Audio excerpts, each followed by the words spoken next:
Okay. Okay.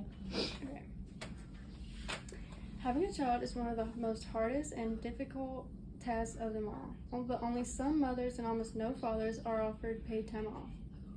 Some parents are not even offered time off in the first place, and others are forced to go back 2 weeks after giving birth to support themselves and the child.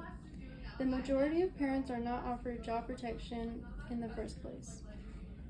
U.S. is also the only high-income country that offers no paid time off on a federal level, which affects the parent and the baby. In almost all of our lives, we will have a baby while also having a job at the same time. During this time, only some of you will be offered paid time off. Maternity and paternity leave should be paid time off on a federal level because there is physical and mental benefits for the baby and parents, as well as long-term factors that can contribute to the child's ability to be successful later in life.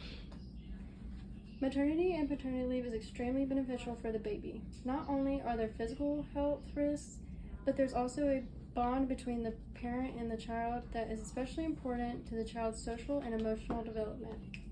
NationalPartnership.org says one study found that the introduction of paid maternity leave in 5 states led to a reduction in low birth weight and preterm birth. The same article states that the likelihood of their infants being rehospitalized in the first year was reduced by almost half.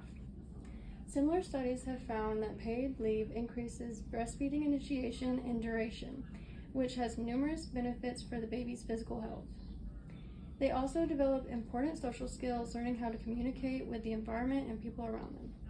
It is important that babies spend time with their parents and are financially supported at the same time. When maternity or paternity leave is not paid for, the parent goes back to work as soon as possible, leaving the baby possibly underdeveloped cognitively or physically. Whether the parents like it or not, there's a good chance they will return back to work sooner than anticipated, which can negatively affect the baby's health or development. There are also many benefits for the parents when there is paid leave. Parents also need to be taken care of during this leave of absence from work. According to National Partnership for Women and Families, a study found that women who were provided paid leave had their chances of being rehospitalized reduced by about 51%. This shows that there are many health benefits for the mother that could have been serious if not prioritized. Paid maternity leave also improves mental health compared to unpaid maternity leave. An article titled National Paid Maternity Leave Makes Sense for Mothers, Babies, and Maybe the Economy claims that paid maternity leave is strongly correlated and linked to better mental health and lower rates of postpartum depression. Not having paid leave increases the chances of maternity or paternity leave becoming problematic and cut short. There are also other factors that paid leave points to improving.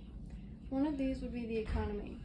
The University of San Francisco explains that this would help the economy rather than hurt it. This would help labor force attachment, stabilize wages, and decrease public assistance. Another factor is long-term development for the baby later in life. Things like motor skills, cognitive development, while seeming irrelevant to a baby, are actually very important. Some studies have found that spending lots of time with your baby helps create communicative skills and secure attachment.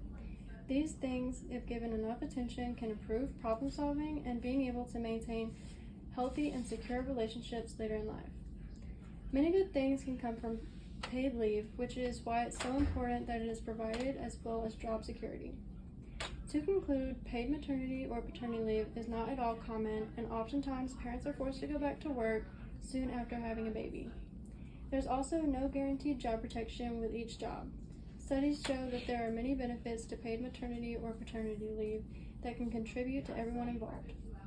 There are also economic benefits that help the community and long-term developmental benefits for a child later in life. To bring this full circle, I would like to remind you all that one day most of you will have a child while also having a job. That is why there should be a minimum amount of paid leave along with the numerous benefits to not only the parent but everyone involved, so let's all push for better health care for new parents.